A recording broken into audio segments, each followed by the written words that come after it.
SNBT sebentar lagi saatnya kita latihan soal ya. Kita udah ngebahas materi lagi ke aku ya. Yang pertama aku kita masih tentang materi pengenalan umum. Kalau dari SNBT tahun 2023, jadi ini ada suatu tabel ke aku yang menunjukkan jumlah siswa yang lulus dan gagal pada ujian bahasa Indonesia. Ujian ini tuh dilakukan selama 5 gelombang. Jadi ada datanya tuh tabel ya. Jadi ada yang gagal dan ada yang berhasil gitu ya.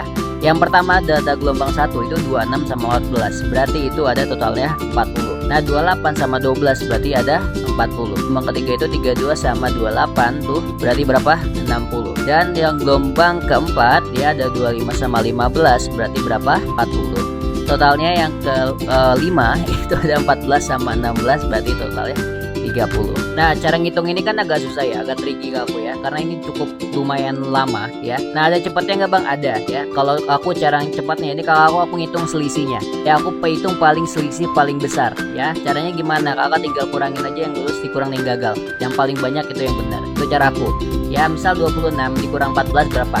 Jawabannya berapa? 26 dikurang 14 itu sekitaran 12 ya. Sedangkan 28 dikurang dengan 12 itu sekitaran 16. Nah berarti gelombang 1 coret, gak bakal mungkin dia lebih besar persentasenya. Yang gelombang 2 ini cukup besar. Kita lanjut ke gelombang 3. 32 dikurang 28 berapa? Ya dapatnya 4 doang selisihnya. Itu berarti kecil, berarti dicoret juga. Lanjut lagi ke gelombang 4 nya. 25 dikurang dengan 15 berapa selisihnya? Cuma dapat 10, coret. Ya tadi gelombang keempat, sorry. Lanjut ke gelombang 5. 14 dikurang dengan 16 malah minus. Malah lebih banyak yang gagalnya ya.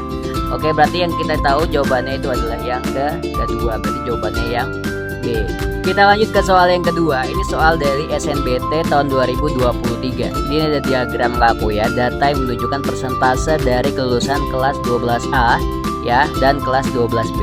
Oke, di sini tuh ada datanya Kaku ya, di mana terjadi peningkatan ya yang lulus dan penurunan ya. Kalau ke bawah penurunan siswa yang lulus pada tahun dari 2017 sampai tahun 2021. Pertanyaannya di sini adalah berdasarkan data di atas ya, pada tahun berapa terjadi penurunan persentase paling besar. Sebenarnya kalau ada soal kayak gini cukup kita lihat fenomenanya ya.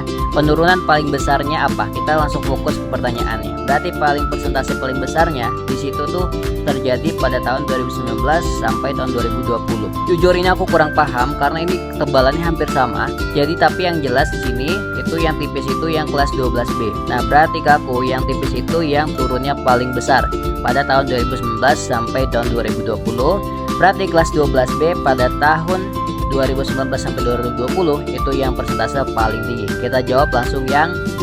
Soal terakhir ini SNBT tahun 2023. Ini penelaran umum. Ini seru banget ya. Jika seorang teliti, kalau garis bawahi ini sebab akibatnya. Jika seorang teliti bisa membuat rencana sebelum bertindak. Nah, berarti ketika orang bisa berbuat rencana sebelum bertindak, dia sebelumnya adalah orang yang teliti. Oke. Jika seorang teliti bisa membuat rencana sebelum bertindak. Lanjut ke premis selanjutnya, Kaku ya.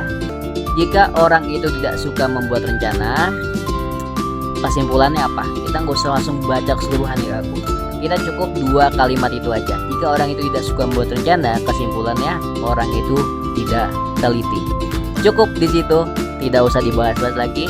Sekian teman-teman, mari berkembang bersama Siap Berkembang ya. Kalau untuk soal yang terakhir itu adalah soal sebab dan akibat, kita fokus ke sebabnya ya. Oke.